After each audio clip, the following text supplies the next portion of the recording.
దేవుని పరిశుద్ధ నామానికి మహిమ కలుగును గాక. యేసయ్య పరిశుద్ధుడు, పరిశుద్ధుడు. మనల్ని పవిత్రంగా చూడాలని ఆయన ఆశపడుతున్నాడు. చూడండి, కొలస్సీయులకు రాసిన పత్రిక 3వ అధ్యాయము. మీరు క్రీస్తుతో కూడా లేపబడిన వారైతే పైనున్న వాటిని వెదుకుడి, అక్కడ క్రీస్తు దేవుని కుడి పార్శ్వమున కూర్చుని ఉన్నాడు. మీరు క్రీస్తుతో లేపబడిన వారైతే, మీరు బాప్తిసం తీసుకున్నారా? నీటిలో ముంచి పైకి లేపారా? పైనున్న వాటిని వెతకండి.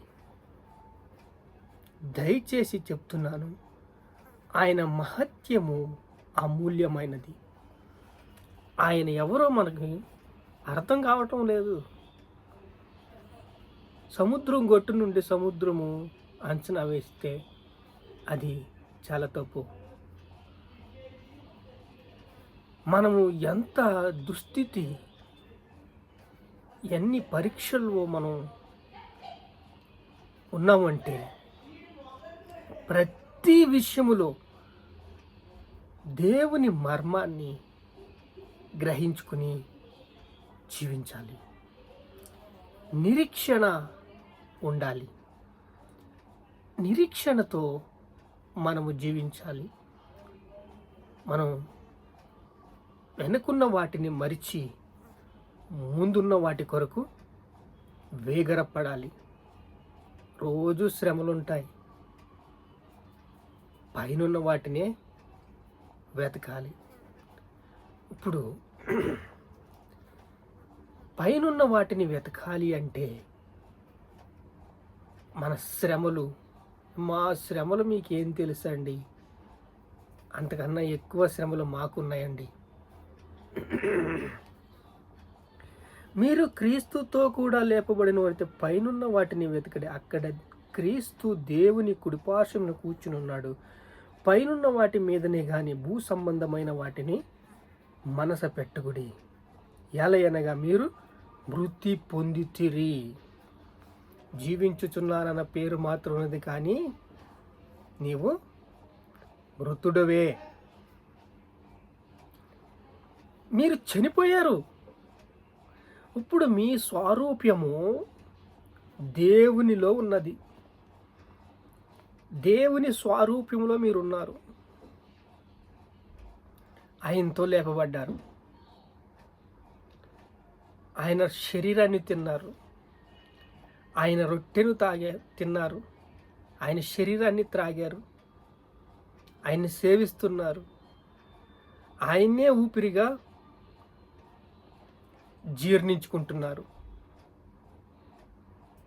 ఆయన మహత్యము, మహదాశ్వర్యము అద్భుతమైంది. ఎందుకంటే సంఘానికి ఆయన శిరస్సు అయి ఉన్నాడు. శిరస్సు అంటే మనల్ని ప్రేమిస్తున్నాడు. దేవుడు లోకముని ఎంతో ప్రేమించెను, తన అద్వితీయ కుమారుణ్ణే ఇచ్చేశాడు. దేవుడు లోకాన్ని ఎంతో ప్రేమించాడు, మనల్ని ప్రేమిస్తున్నాడు. ప్రేమించి మనల్ని పరిశుద్ధులుగా చేయాలని ఆశపడుతున్నాడు. మన పవిత్రతను ఆయన పరీక్షిస్తున్నాడు, పరిశోధిస్తున్నాడు. చూడండి, 1వ అధ్యాయం 24వ వచనంలో చూస్తే, ఇప్పుడు మీ కొరకు నేను అనుభవించుచున్న శ్రమలు యందు సంతోషించుచు సంఘము అను శరీరము కొరకు క్రీస్తు పడిన పాట్లలో కొదువయ్యుండి వాటిని యందు నా వంతు శరీరముందు సంపూర్ణము చేయబడుచున్నాను. శరీరముందు సంపూర్ణము చేయబడుట, ఈ శరీరమునందు ఆయనలో, ఆయన స్వరూపములోకి రావాలని ఆయన నెమ్మదిని మనకు కలగజేశాడు, సమాధానాన్ని కలగజేశాడు. కానీ శ్రమల్లో ఎలా వస్తారు? బాధలుంటే ఎలా వస్తారు? దుఃఖాన్ని ఎలా దిగమనుకుంటారు? శ్రమలు యందు సంతోషించుచు నా యేసు ఎలాంటి వాడో నాకు తెలుసు, నా యేసుకు నాకు ఉన్న సంబంధం ఏంటో నాకు తెలుసు. ఇప్పుడు మేము పోరాడుచున్నది ఆకాశ దురాత్మ సమూహములతోనూ, ఈ లోకనాథంతోనూ, ప్రధానులతోనూ, అధికారులతోనూ మనం చెప్తున్నామండి. కానీ మీకు ముసళ్ళు ఉంటాయి చూసారా, వాటిల్లో బతికెళ్ళి పడేస్తే మీకు ఎలా ఉంటుంది? అలాంటి వాటి మధ్య మనం ఉన్నాం. అన్ని శ్రమల్లో మనం ఉన్నాం, బాధల్లో మనం ఉన్నాం, కష్టాల్లో మనం ఉన్నాం. మనల్ని పరీక్షిస్తున్నాడు, ఒక పక్కన పరిశోధిస్తున్నాడు, పరిశీలిస్తున్నాడు. ఆ యొక్క ముసళ్ళు ఒక కాలు ఒక చెయ్య లాగేసుకుని పోతాయి. కానీ వాటన్నిటికి దేవుడు శత్రు బలమంతట మీద నీకు అధికారం ఇచ్చాను. ఆయన మౌనంగా ఉంటాడంతే, నీకు జవాబు రాదంతే. ఏంటి దేవా, నా దేవా, స్తుతికి పాత్రుడా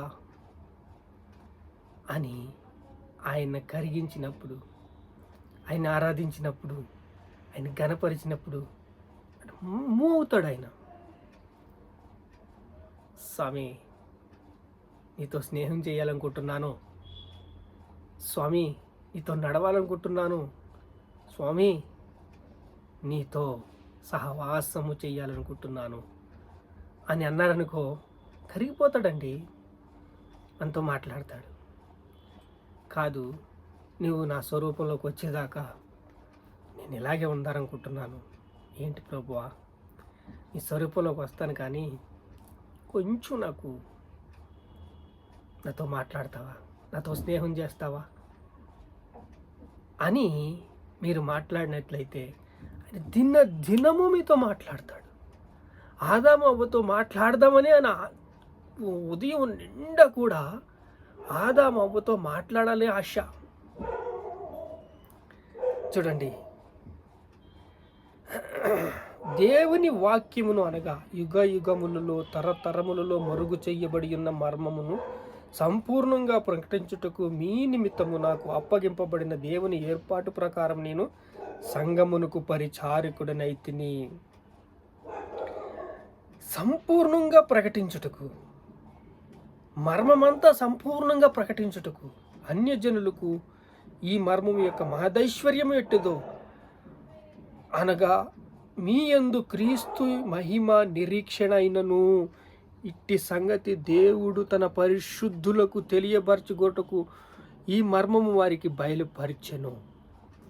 సంపూర్ణంగా మిమ్మల్ని చేయాలంతే, మిమ్మల్ని తయారు చేయాలంతే, నేనేంటో లోకానికి చెప్పాలంతే. ఆయన మహారాజు, ఆయన పరిశుద్ధుడు, ఆయన ప్రేమికుడు. మనము కన్యకలుగా మనం హృదయాలు అర్పించుకుంటే చాలు, మన హృదయాల్ని దేవుడికి అప్పగించుకుంటే చాలు, మనము సంపూర్ణంగా దేవుడికి అప్పగించుకుంటే చాలు. దేవుడు మనల్ని ప్రేమిస్తున్నాడు, దేవుడు మనల్ని ప్రేమిస్తున్నాడు. చూడండి, నా శరీరమందు సంపూర్ణంగా చెయ్యచున్నాను దేవుని వాక్యమును అనగా యుగ యుగములలో తరతరములలో మరుగు చేయబడి ఉన్న మర్మమును సంపూర్ణంగా ప్రకటించుటకు, యుగ యుగాలలో తరతరాలలో సంపూర్ణంగా ప్రకటించుటకు మర్మమంట దాచి ఉంచాడంట. ఈ వాక్యాన్ని, మర్మమును సంపూర్ణంగా మరుగు చెయ్యబడి ఉన్నది. మరుగు చెయ్యబడిన వాక్యం మీకు ఇవ్వాలి. అలా ఆ యొక్క దాంట్లో ఒక రసము ఏంటో మీకు తెలియాల, దాంట్లో ఒక ప్రావీణ్యత ఏంటో తెలియాల, దాంట్లో యొక్క పరిశుద్ధత ఏంటో తెలియాల, ఆయన స్వరూపం ఏంటో తెలియాల. ఆయన దాంట్లో వాక్యమై ఉన్నాడు, మీకు కొరకు దాచి ఉంచాడు. దాచబడి ఉన్న మర్మమును సంపూర్ణంగా ప్రకటించుటకు దేవుని ఏర్పాటు ప్రకారం నేను సంఘమునకు పరిచారకుడినైతిని. అన్యజనులలో ఈ మర్మము యొక్క మహదైశ్వర్యం ఎట్టుదో అది అనగా మీ యందు ఉన్న క్రీస్తు మహిమ నిరీక్షణ ఉన్నాడని ఈ సంగతిని దేవుడు తన పరిశుద్ధులకు తెలియపరచగోరుచున్నాడు. ఆయన సంపూర్ణంగా, పరిపూర్ణంగా, పవిత్రంగా ఆయన మాటను మీకు తెలియచేయాలని ఆశపడుతున్నాడు. ప్రార్థన చేసుకుందాం. మహాపరిశుద్ధుడా, సంపూర్ణంగా మమ్మల్ని ప్రేమించావు, నీ వాక్కును తెలియపరిచావు, నీ స్వరూపంలోకి తీసుకున్నావు. అయా ముసళ్లలో మేము ఎలా ఉన్నాము, శ్రమల్లో మేము ఎలా ఉన్నాము, ప్రత్యక్షతలో మేము ఎలా ఉన్నాము, పరిశుద్ధులలో మేము ఎలా ఉన్నాము. మా శరీరము నాయనా మిమ్మల్ని స్తుతిస్తున్నాం, ఆరాధిస్తున్నాం, గణపరుస్తున్నాం. కానీ నీ శరీరాన్ని తిన్నాం, నీ రొట్టెని తిన్నాం, నీ స్వరూపంలోకి మార్చబడి నీ యందు మేము నిరీక్షణ ఉంచున్నాం, విశ్వసించి ఉన్నాం, నమ్మి ఉన్నాం. స్తోత్రాలు స్తోత్రాలు స్తోత్రాలు, ఘనత, మహిమ, ప్రభావాలు మీకే చెల్లిస్తున్నాం తండ్రి. ఆమేన్.